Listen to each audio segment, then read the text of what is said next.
अच्छा माँ, धीरे धीरे बारिश शुरू हो गई है, हमें रेलवे स्टेशन पर पहुँचना है। चलो अब हम निकलते हैं। हाँ माँ, जल्दी काम करके लौटेंगे और पैसे भिजवाते रहेंगे। हाँ बेटा, ध्यान से जाना और कोशिश करना अगले महीने ही पैसे भेज दो, क्योंकि छत पुरानी हो गई है इस घर की, कभी भी पानी आ सकता है। माँ आप फिक्र मत करो, सब कुछ हो जाएगा। बाय बाय, ध्यान से जाना सब। जेठ जी, मोहन जी, बाहर धीरे धीरे बारिश हो रही है, कहीं बढ़ गई तो मैंने ये रात भर प्लास्टिक की बोरी चारों के लिए सिली है हाथों से, इसे पहन जाइए, भीगेंगे नहीं। अरे वाह, ये तो तुमने बहुत अच्छा काम किया। देखा मेरी छोटी बहू कितनी गुणवान है, सबके बारे में सोचती है। ये सुन तीनों जेठानी चिढ़ जाती हैं। चारों बेटे शहर में कमाने के लिए चले जाते हैं। 3-4 दिन बीत जाते हैं। घर का सारा काम छोटी बहू ही संभालती है। तीनों जेठानी किसी काम को हाथ नहीं लगाती। अगर पानी का एक गिलास गलती से गिर जाए तो वो भी शालिनी ही साफ करती थी। बाहर बारिश हो रही थी और तीनों जेठानी बारिश में भीगने लगती हैं। कितना मजा आ रहा है ना इस बारिश में। शुरू में अच्छा लगता है, लेकिन बाद में ठंड लगने लगती है। हाँ बिल्कुल ठीक कहा जेठानी जी आपने। वैसे माँ जी अपनी छोटी बहू की बहुत तारीफ करती हैं। मैंने तो जब से ही सोच लिया है मैं किसी काम को हाथ नहीं लगाऊंगी, थोड़ा सा कर दिया करूंगी, बाकी यही संभाले, देवरानी प्लस नौकरानी। हाँ मैं भी तुम सभी लोगों से अभी यही कहने वाली थी। चलो कीचड़ के पाँव अंदर लेकर चलते हैं। तीनों कीचड़ में कूद कूद कर अपनी साड़ी और पैर को अच्छे से गंदा करके घर में घुस जाती हैं और बिस्तर पर पड़ी सास देखकर बड़बड़ाने लगती है। दरअसल वो 2 महीने से पेट दर्द की समस्या से जूझ रही थी। अरे कमबख्तो निकम्मियों, ये कमरा गंदा क्यों कर दिया? तुम तीनों तो सफाई भी नहीं करती, बस वो बेचारी शालिनी बहू ही लगी रहती है। तुम्हारे ससुराल का एक कमरा है, उसी में ही रसोई है और सोना है, तो ये बेहूदी हरकत तो मत करो। ओ प्लीज माँ जी, मूड मत खराब कीजिए, बारिश में भीग कर तो मूड बनाया है। बनाओ तुम्हारा मूड, शर्म नहीं आती मेरे बेटों के जाने के बाद तुम तीनों तो और सर पर चढ़ गई हो। सर पर इसलिए चढ़ गए हैं माँ जी क्योंकि उसके ऊपर की कोई और जगह नहीं है। और रही बात दिल, तो दिल में तो आपके लिए शालिनी प्यारी बहू रहती है, उसकी तारीफ कीजिए और काम भी उससे करवा लीजिए। हाँ ये कीचड़ भी वही साफ कर देगी, सुन लिया ना शालिनी तुमने, और हमारे कपड़े भी। जेठानी जी मैं सारी सफाई कर दूंगी, आप बस चिल्लाइए मत। आप जानती हैं माँ जी की तबीयत खराब है, कहीं और खराब ना हो जाए। व्हाटएवर, पता नहीं कहाँ इस एक कमरे के ससुराल में फंस गई मैं इन गंवार लोगों के साथ। दीदी बाहर पैर धो लीजिए, फिर मैं सफाई कर दूंगी। तीनों जेठानी बाहर पैर धोकर कपड़े चेंज कर लेती हैं और फिर शालिनी को वो जगह और उनके कपड़े साफ करने पड़ते हैं। ऐसे ही शाम को शालिनी खाना बना रही थी, फिर भी तीनों बहू बैठे बैठे गप्पे लड़ाते हुए कहती हैं, अरे बहुत भूख लग रही है, जल्दी से खाना बना कर लाना और आज आलू की भुजिया बना देना, मैं दाल चावल बिल्कुल नहीं खाने वाली। शालिनी दीदी 4 आलू थे, उसकी भुजिया नहीं बन सकती, इसलिए मैंने चावल में डालकर पुलाव बना दिए हैं, वही खाने पड़ेंगे, कल मैं सब्जी ले आऊंगी। अरे तुझे पता नहीं है घर में अगर 4 आलू है तो सब्जी जाकर ले आऊं? दीदी बाहर बारिश बंद ही नहीं हुई तो मैं कब जाती सब्जी लेने? बारिश में भीग कर जाती, और कैसे जाती? बहाने हैं बस तेरे। बस कर बहू, फिर वही बातें, पूरे दिन वो काम करती रहती है और तुम तीनों जैसे अभी बैठी रहती हो। पूरे दिन तीनों में से किसी से सब्जी नहीं लाई गई, आखिर तुम तीनों भी इस घर की बहू हो। माँ जी बहू हैं तो सूली पर लटक जाएं। इस शालिनी के आने से पहले हम तीनों ही काम कर रही थी, अब थोड़ा सा अगर ये कर लेगी तो क्या हो गया? वैसे भी बारिश और कीचड़ में से मेरे से काम नहीं होता, मुझे किचकिच से लगती है।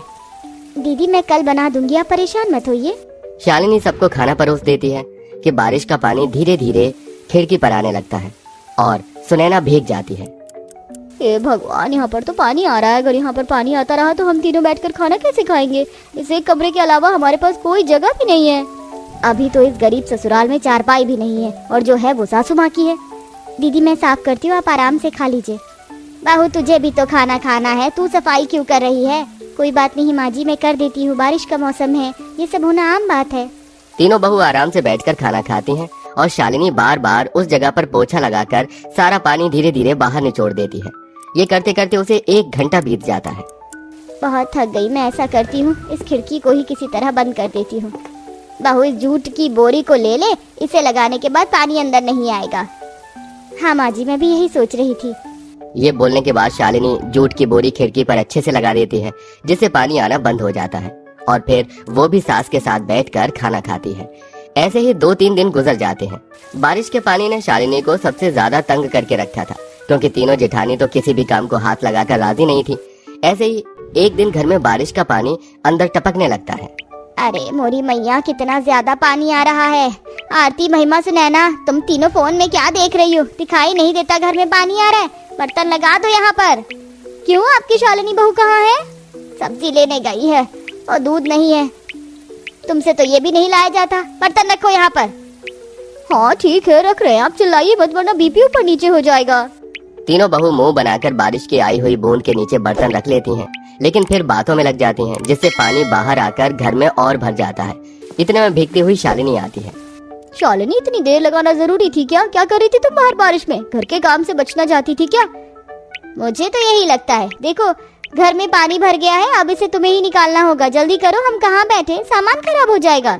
हाँ दीदी, मैं अभी करती हूँ। अरे बहू को कपड़े तो बदलने दो, वो बुखार में पड़ जाएगी। काम तो उसको ही करना है। ये जितनी देर में कपड़े बदल कर आएगी पानी और भर जाएगा। समझ नहीं आ रहा आपको? जेठानी जी फिक्र मत कीजिए, मैं हूँ ना। थोड़ी सी जगह से पानी आ रहा है, कल मैं इसका जुगाड़ कर दूंगी। शालिनी भीगी साड़ी में छींक मारकर बाल्टी भर भर के घर से बाहर पानी फेंकती है और घर का पानी सुखाने की कोशिश करती है। और तीनों जेठानी बुत बनकर खड़ी रहती हैं। बेचारी सास को अपनी छोटी बहू पर बहुत तरस आता है, क्योंकि वो अक्सर वही पिसती रहती है। हे भगवान, थक गई हूँ मैं, ऊपर से ठंड भी लग रही है।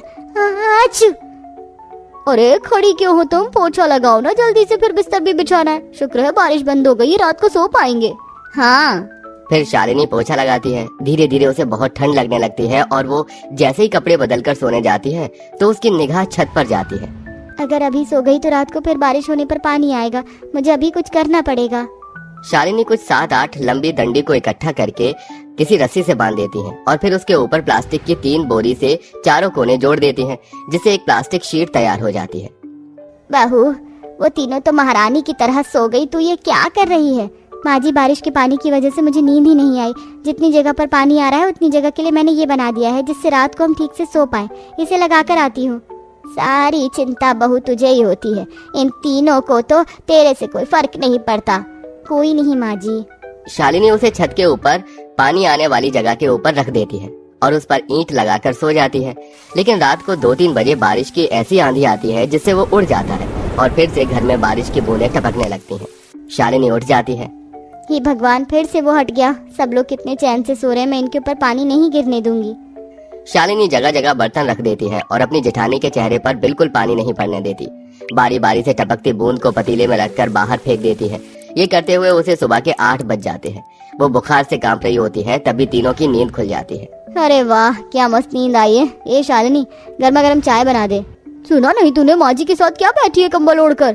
वो कोई काम नहीं करेगी सुनैना। आरती, महिमा बहू, उसकी तबीयत खराब है, तुम्हें दिखाई नहीं देता? बुखार में है वो। माँ जी वो नाटक कर रही होगी। शालिनी, चुपचाप से चाय बना दो सबके लिए और थोड़े पकौड़े भी बना देना। तुम इतनी निर्लज्ज कैसे हो सकती हो? मुझे समझ नहीं आता। तुम भी इसी घर की बहू हो, लेकिन तुमसे कोई काम नहीं होता। वो 10 काम करती है, मजाल है तुम एक काम भी कर दो। पता है तुम्हें इतनी अच्छी नींद क्यों आई? क्योंकि तुम्हारी छोटी देवरानी रात भर 6-7 घंटे पतीले लेकर तुम्हारे चेहरे के ऊपर पानी की बूंद की उसमें इकट्ठा करती रही, ताकि तुम भीगो ना, तुम्हारी नींद ना खुले। लेकिन उस बेचारी के ऊपर कुछ बूंदे पानी की आई। वैसे ही वो रात में 2 बजे आधी भीग चुकी थी। तुम लोगों को जरा सी भी शर्म वरम क्यों नहीं आती है, ये बता दो। माँ जी, मैं चाय बना देती हूँ। देख लो, मुंह से आवाज नहीं निकल रही। अरे चली जाओ मेरी नजरों के सामने से। माँ जी, पर शालिनी, हमारी वजह से तुम रात को खड़ी रही और भीगी।